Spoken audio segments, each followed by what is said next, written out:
আমার বাবাকে দুইটা বিয়ে করছে, মা একটুই হিরাগদি কইতাছি। নিজের আপন মা কিনে কেউ ভাবে কথা বলে?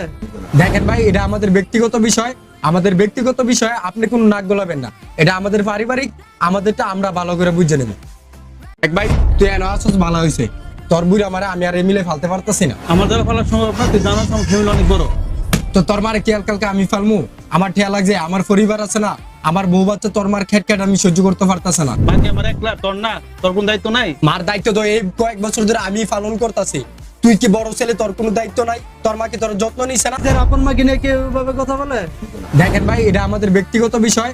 আমাদের ব্যক্তিগত বিষয়ে আপনি কোনো নাক গলাবেন না। এটা আমাদের পারিবারিক, আমাদেরটা আমরা ভালো করে বুঝে নেব। তুই যদি তোর মারে না করতে পারস, আমার তো হালকা ঠেয়া লাগছে না। এক কাজ করি, তোর মারে নিয়ে বৃদ্ধাশ্রমে দেই। আমি 3,000 দেই, তুই 3,000 দে। প্রতি মাসে 6,000 দিলে বুড়িয়ে আরামসে চলতে পারবো। টিয়া বেশি ব্যাপারে কোনো কিছু আমাকে কইতাছে না, আমি কোনো টিয়া দিতে পারতাম না। লাগলে ধিক্কাবো, এটাই বেশি। অলঙ্কার সন্তান আজও পর্যন্ত আমি দেখিনি। আমার মতো যেসব মা না থাকবে এসব বুঝবি পৃথিবীটা কত কঠিন।